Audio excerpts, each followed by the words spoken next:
So, we talked about fears and the emotions behind it. What practical challenges did you face starting a company, and what practical advice do you have for anybody in the room considering starting a company? Yeah, so challenges when you start a company. Most people are pretty motivated when they start a company, and then fear kicks in as soon as you either remove your job, or for some people they don't actually quit their job. They start and then it kind of build up their reputation, and then eventually take it off, go from like side job. At the beginning, you've never done it. So not knowing how to do it, and the reason that these books are in front of me. It's a book called Traction that I had to pay $20,000 in peer-to-peer coaching, and then I had to unpack why the hell I thought it was a cult, and why the hell they were forcing me to read a book when I hadn't read before. And I just said, I just paid $20,000. You guys fix my problems. I don't want to read a book. And they brought me back to reality of just saying, well, as a collective, we found a solution to building a book and solving problems. So, okay, what do I do next? Well, most people just know it. Like for me, I'm a plumber and a gas fitter by trade. Now I'm a business owner and an entrepreneur, and I say that very proudly because that is a shift for a lot of people that don't get out of their own way. So starting a business is talk to other people that have done it. If you've never done it, talk to somebody. Nobody doing better than you or perceived better than you will ever talk down to you. Not one person. I haven't met them yet, right? Nobody thinks you're competition if you're asking them a question. Trust me, you're not, right? And most of the time they're 10 steps ahead, and that's not on purpose. It's just out of nature. So when you're starting those businesses, whatever you're doing, thinking about starting a business, talk to somebody. And if you've made the decision to start a business, I highly recommend reading this book. So I brought 5 copies here today, just to share with anybody that's in business or thinking about getting into business. Feel free to take one. But I think it's the only cheat code that I've found so far, and I'm very proud to share it so that you don't have to suffer for the 6 years that I did.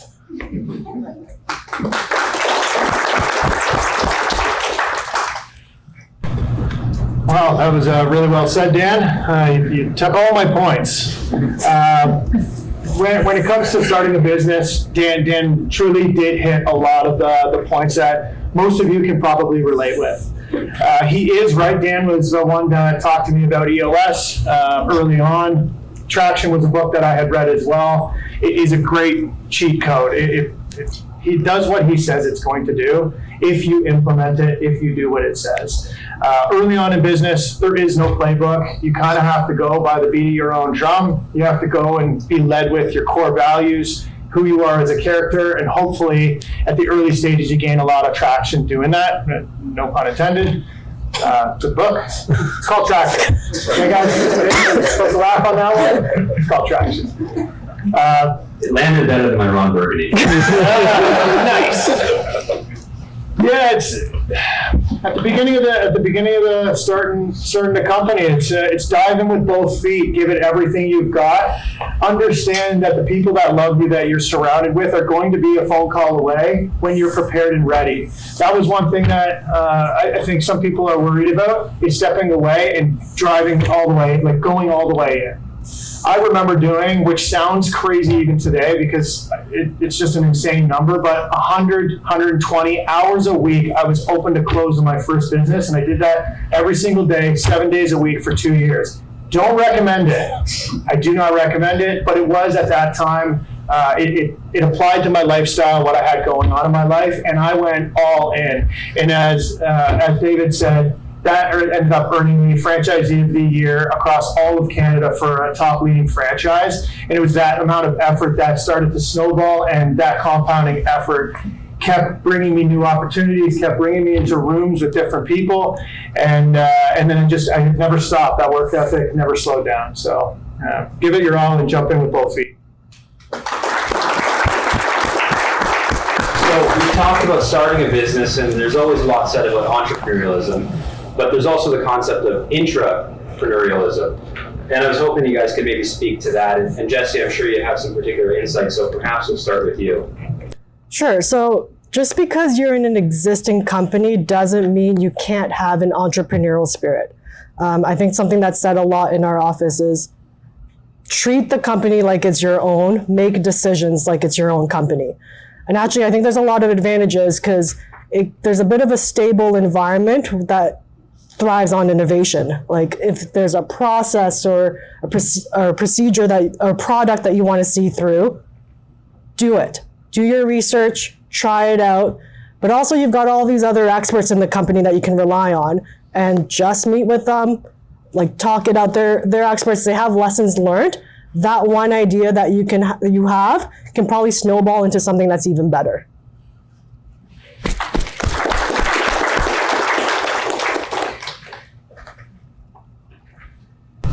So we talked about starting a company and the challenges associated with that.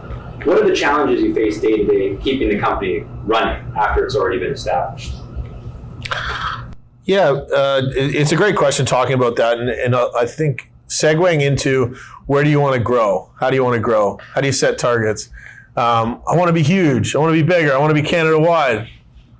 Remember someone was just like, why? Well, I don't know. I thought that was right what you say, right? 100 locations and 500 trucks. Like, are you sure? And I think it's, as soon as we're done school, whatever school capacity you guys go to, if you don't have, very fortunate to have friends that challenge me and ask me questions of why, but who asks you why and who tells you no? Especially in business. So why are you doing that, right? No, you can't. Those are big questions in the business sense of like, what is my purpose? Why are we here? So always going out and kind of like seeking new advice in terms of why. You ever see somebody going 100 miles an hour and they have a kid and they slow down, right? Well, their why wasn't big enough, right? Or their why changed or they didn't have one. And so unpacking the differences between what you want to do in your business and why you want to get there. I remember I challenged a guy one time. He said, I just want to be bigger than Reliance. I said, okay, well, what do you like about Reliance? He said, oh, they suck. I said, well, why do they suck? And he said, well, they're so big and they don't get back to you and, there's a call center. I go, yeah. Isn't that great? Isn't that a great thing that they offer so many services to so many people? That they have a call center that answers your phone call 24/7? Yes, maybe they don't have somebody that can come to your house in 10 minutes. That's a fantastic tradesperson. Why do you think that is? Well, because they service, probably 1 million houses. So why do you want to become them if you don't want to be anything like them? And so it was cool to see that it's not to put somebody down, but it's to like, why are we doing this? How big do we want to get? What are the reasons that we want to be here, right?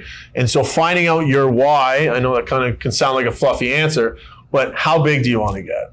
So at Guest, we did an exercise through EOS, but we unpacked the why. And we unpacked, okay, how big do we want to get, right? Do we want to get into certain things, right? And the power of saying no is really, really cool. It's really great. So if you're in renovations, maybe you don't get into construction building, right? If you're in building, maybe you don't take on that, renovation of a bathroom, right? If you do mid-rise, maybe you don't do a high-rise. If you're in accounting, maybe you don't take on business ventures that are, small business or medium business or big business. So that's really kind of that next question I find as you're in business that you constantly have to keep asking yourself, why are we doing this?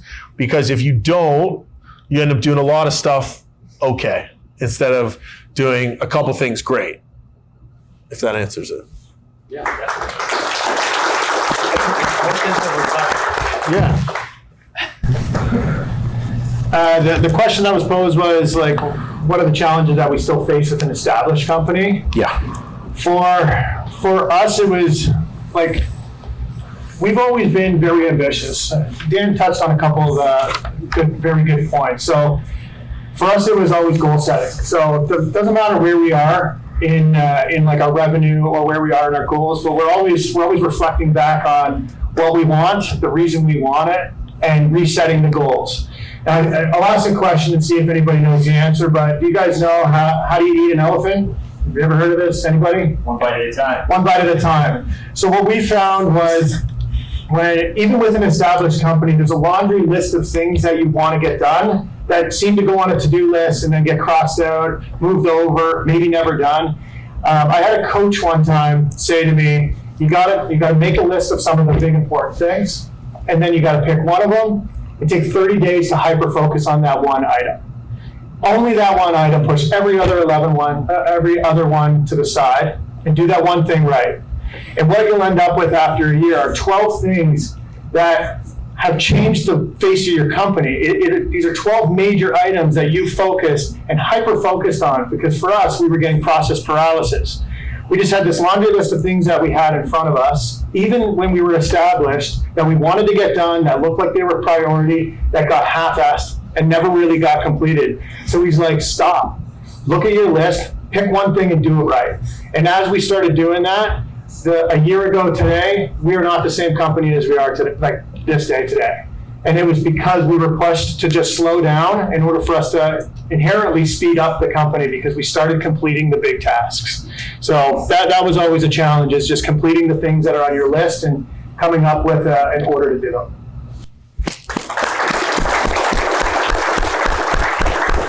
So what happens when this person took your answer and that person took your answer? Go to the next question. No. I have one thing to add. So for me, like we were saying, Cachet grew exponentially, and what we've been working on is getting the right processes in. I think my fear is that we get stagnant, that we've worked so hard to say, these are the right processes, this is what we should be doing. But I think what would kill a business is saying, nope, we've done this for a number of years, this works. This is exactly what I did before, why change it? And I think it's you have to change. The time's always changing, that you got to keep up with it. Just because something works now doesn't mean there isn't a better way to do it.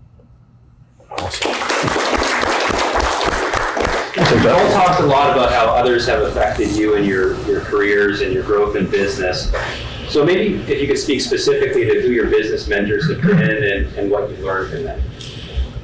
So they say it takes a village to raise a child, and I think the same thing can be said about a leader.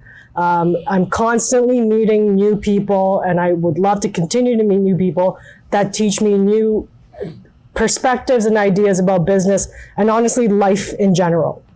Right now, I'd say my most prominent mentor is probably my boss, Ramsey Shaheen. He's not in this room, right?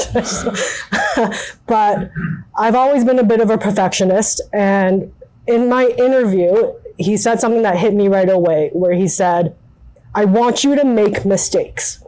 If you get 7 out of 10 right, you're still beating the odds. So that was tough for me to hear. I'm like, 7 out of 10, that's a B. I don't want a B. But for me, it's better to try, take the shot. If you fail, you're gonna learn from it. It's actually a non-decision is the worst decision that you can make. That's great.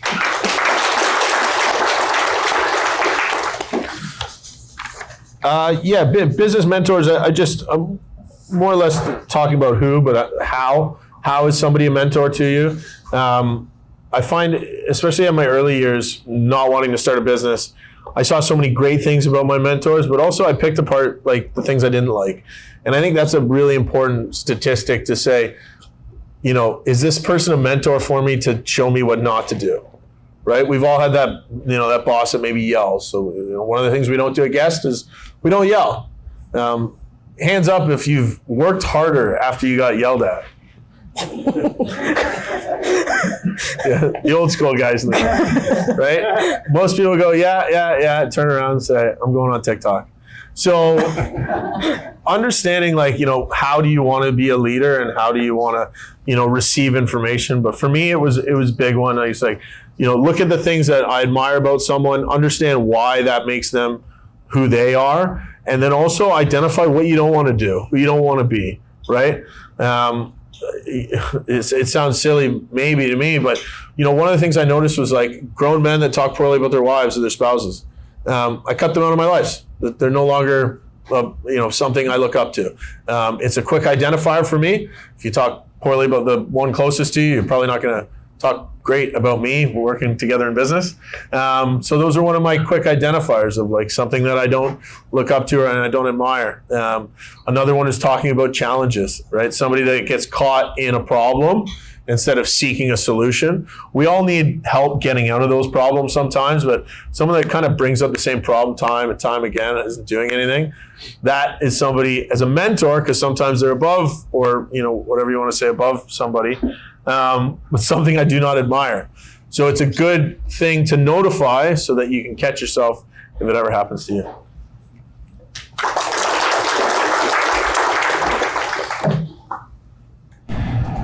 When I looked at the question that was posed, because we were given prompts, by the way, everybody, we knew these questions ahead of time, just giving you a heads up, prepared. I started thinking, who are my mentors? I've been in business for 15 years on my own, and my answer came back to the first keynote speaker that made an impact in my life when I went to a conference. This gentleman's name's Bill Hogg. He stood up, very imposing man, great speaker, just like a Tony Robbins type of guy. But he talked about doing things a little bit different and shifting the way that you looked at business. So any business, big or small, has one thing in common. Does anybody know what it is? Anybody want to take it to guess? Big or small, any business, any industry has one thing in common. It's people. Whether it's you as an individual, you're a person, or you have a team, it's people. It's the individuals a part of that organization that makes that organization world-class. That was important, and it always stood out to me that the people that you have a part of your team create the culture that you're carrying forward. And are they following a vision that you believe? Have you articulated it well enough? So that was something that he taught me early on, and I do cherish the fact that I had that opportunity at that time to be exposed to such knowledge. Now, if I take anybody here in their specific industry and I line you up with somebody else in that exact industry, change nothing about your product, your service, or who you're advertising to, I'd pose the question, why am I choosing you? What else do you have to offer? What else? Because there are other contractors who do what I do. They're competent at building, so your end product might be the same. What else do I bring to the table? And that was something that Bill had challenged anybody in any market, is just understand that there's got to be something more than that, just the product and service or the ideas that you bring to the table. In today's world, we're constantly bombarded by information and advice, and not all of that comes from good sources or is really ultimately good advice. So we've talked a lot about what to do. What don't we do in business, and what advice should people disregard that's floating around there these days? I'm sorry, I'll try and keep this one short because it's not even my thought. But I was recently listening to Trevor Noah on the Jay Shetty podcast, and similar question was asked. And he said the worst advice he's got was always be yourself. And I had to take a moment and think about that, because that kind of goes against what I believe in, where I'm like, well, yeah, everyone says be yourself, be yourself. And I think it's more about know your audience and know what parts of yourself to be with in the right time. I still haven't come to the right conclusion on this yet.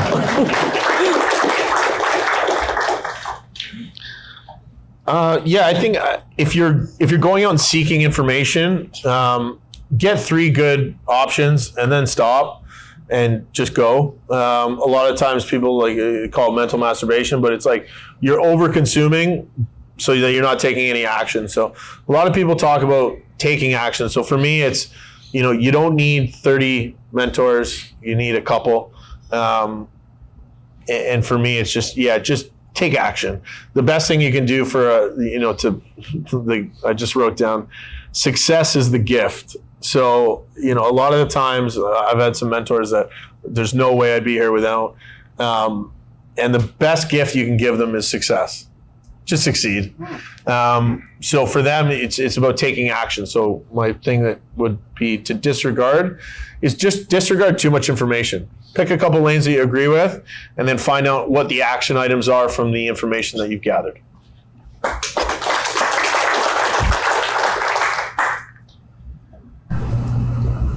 When I was thinking about that question as well, on what advice circulates, that you should ignore or disregard.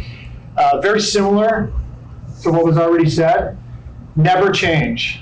So that advice comes from family, friends, people who love you. Never change. I don't know if any of you have ever heard that before, but that advice, I feel, has to take a sidestep and be pushed off to the side. The reason that I say that is because I'm a strong believer in personal development. Reading books, being around people that'll inspire and challenge you to grow, doesn't mean that you're changing the core values of who you are as a person or the character that you are, but it does mean that you are going to change and improve how you navigate throughout life. So when somebody says never change, I kind of just push that off to the side. Similar to my business that I was referring to before, is the person I was 20, 10, and even 2 years ago is not the same person standing in front of you guys right now. And that was because I made the conscious effort to continue to personally grow. And if I was to ask you, does a tree ever stop growing? Right? Why should you? So continue to grow and change for the better.